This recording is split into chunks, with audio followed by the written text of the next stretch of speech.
Bismillahirrahmanirrahim. Assalamualaikum warahmatullahi wabarakatuh. Halo anak-anak, hari ini kita akan belajar kemuhammadiyahan dengan tema disiplin.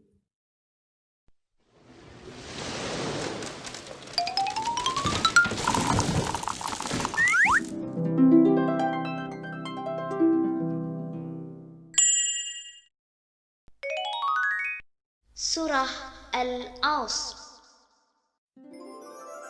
Bismillahirrahmanirrahim. Dengan menyebut nama Allah yang Maha Pemurah lagi Maha Penyayang.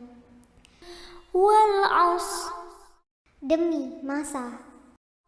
Innal insana lafi khusr, sesungguhnya manusia itu benar-benar berada dalam kerugian. Illalladzina amanu wa 'amilus shalihat, kecuali orang-orang yang beriman dan mengerjakan amal soleh. Wa tawassaw bil haqq wa tawassaw bis sabr, dan nasihat menasehati supaya menaati kebenaran, dan nasihat menasehati supaya menetapi kesabaran.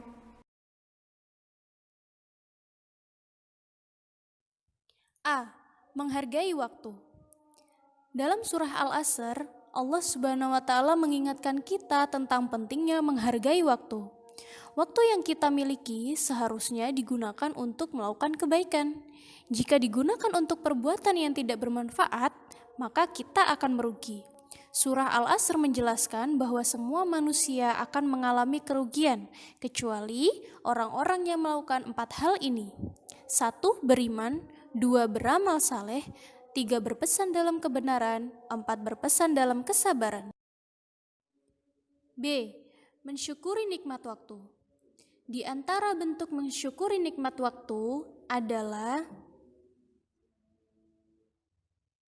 1. Bersyukur dengan hati. Bersyukur dengan hati ialah dengan meyakini bahwa semua nikmat datangnya dari Allah Subhanahu wa Ta'ala. 2. Bersyukur dengan lisan. Bersyukur dengan lisan ialah dengan mengucapkan kalimat hamdalah atau alhamdulillah. 3. Bersyukur dengan anggota tubuh. Bersyukur dengan anggota tubuh ialah dengan menggunakan untuk ketaatan kepada Allah Subhanahu wa Ta'ala. Contohnya, mata digunakan untuk melihat hal-hal yang baik.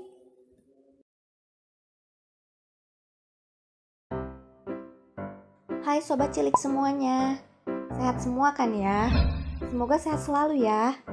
Hari ini kita akan membahas tentang kedisiplinan. Adik-adik sudah tahu apa itu kedisiplinan? Kedisiplinan berasal dari kata disiplin, yang artinya mengerjakan segala sesuatu sesuai dengan waktu yang telah ditentukan atau tepat waktu. Jika adik-adik hidup disiplin, maka segala kegiatan adik-adik akan tertata dengan rapi. Disiplin juga dapat dilaksanakan di rumah, sekolah, dan di masyarakat. Cara melaksanakan disiplin di rumah dapat dilakukan dengan banyak cara, seperti mengerjakan tugas sesuai jadwal. Adik-adik pasti pernah mendapatkan tugas dari sekolah kan? Jika adik-adik disiplin, maka harus mengerjakannya tepat waktu. Selanjutnya, jika kita disiplin, kita harus menjalankan ibadah tepat waktu, sesuai dengan agamanya masing-masing. Selain beribadah, kita juga harus merapikan tempat tidur sendiri dan mandi di pagi dan sore hari.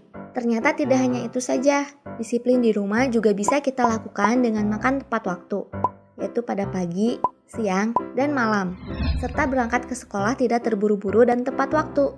Itulah hal-hal tentang disiplin di rumah yang harus kita lakukan. Mari kita lanjutkan ke materi berikutnya tentang disiplin di sekolah. Disiplin di sekolah berhubungan dengan ketetapan dan ketertiban yang telah sekolah buat. Berikut ini adalah kedisiplinan yang harus dilakukan di sekolah. Pertama, kita harus masuk sekolah tepat waktu, yang artinya tidak boleh terlambat. Kedua, berbaris dengan rapi sebelum masuk kelas. Ketiga, memakai seragam sesuai dengan ketentuan sekolah. Keempat, menaati tata tertib sekolah. Berarti kita jangan melanggarnya. Kelima, makan di kantin ketika sedang waktu istirahat. Keenam, mendengarkan pelajaran dengan tekun dan teliti. Ketujuh, bermain di halaman sekolah bukan di dalam kelas. Yang terakhir, yaitu beribadah tepat waktu. Itulah kegiatan yang dilakukan di sekolah. Apabila adik-adik melaksanakannya sesuai dengan jadwal, waktu, dan aturannya, berarti adik-adik sudah bersikap disiplin di sekolah. Dan kedisiplinan akan membawa adik-adik menuju keberhasilan. Setelah membahas kedisiplinan di rumah dan di sekolah, mari membahas kedisiplinan di masyarakat. Contoh disiplin di masyarakat bisa kita lakukan ketika di jalan raya. Adik-adik pernah melihat kecelakaan lalu lintas? Jika pernah, tahu nggak penyebab terjadinya? Penyebab terjadinya yaitu mendahului kendaraan lain dari kanan dan melanggar lampu lalu lintas. Perlu adik-adik ketahui perilaku seperti itu adalah perilaku tidak disiplin. Dan jangan ditiru ya, mematuhi rambu dan lampu lalu lintas adalah kewajiban setiap orang. Dan jika kita mematuhinya berarti kita sudah bersikap disiplin di masyarakat. Setelah kita membahas tentang sikap disiplin di setiap lingkungan, selanjutnya akan membahas ciri-ciri orang disiplin agar memotivasi adik-adik untuk terbiasa hidup disiplin. Orang disiplin akan selalu menaati segala peraturan, dimanapun dia berada dan kapanpun waktunya. Selalu mengerjakan segala sesuatu dengan tepat waktu. Hidupnya terjadwal dengan teratur dan selalu melaksanakan semua tugasnya dengan baik. Jika adik-adik semua bisa membiasakan hidup disiplin, adik-adik juga bisa mendapatkan manfaatnya. Tahu nggak apa saja manfaatnya? Dengan mempunyai sikap disiplin, hidup adik-adik akan menjadi aman dan teratur. Tidak akan terjadi kekacauan. Segala tugas akan selesai tepat pada waktunya. Demikianlah materi kali ini tentang sikap disiplin. Tapi seperti biasanya, sebelum mengakhiri materi kali ini, kita ambil kesimpulannya terlebih dahulu. Hidup disiplin adalah hidup yang teratur. Hidup disiplin harus dilakukan di rumah, sekolah, dan masyarakat. Dengan hidup disiplin, hidup kita akan teratur, dan jika tidak hidup disiplin, kita akan berantakan. Nah, materi tentang kedisiplinan untuk hari ini mudah kan? Banyak sekali jenis perilaku disiplin yang ada. Agar lebih jelas, kalian bisa cari tahu sendiri ya teman-teman. Siapa bilang belajar pendidikan kewarganegaraan itu susah? Berjumpa lagi di materi berikutnya.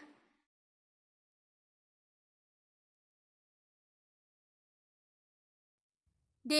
Disiplin dalam beribadah. Beberapa contoh perilaku disiplin dalam beribadah adalah sholat tepat waktu, setelah sholat tidak lupa berzikir, dan mengaji setiap hari. E. Disiplin dalam belajar. Beberapa contoh perilaku disiplin dalam belajar adalah belajar tanpa disuruh, mengerjakan PR tepat waktu, dan merapikan tempat belajar setelah selesai belajar. Nah, ayo anak-anak, coba berikan contoh lain dari disiplin dalam beribadah dan disiplin dalam belajar.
Alhamdulillah, anak-anak yang solih dan solihah sudah menyelesaikan pembelajaran disiplin hari ini. Semoga ilmu yang sudah dipelajari dapat dipahami, diulang-ulang, dan yang paling penting ialah diamalkan. Amin. Wassalamualaikum warahmatullahi wabarakatuh.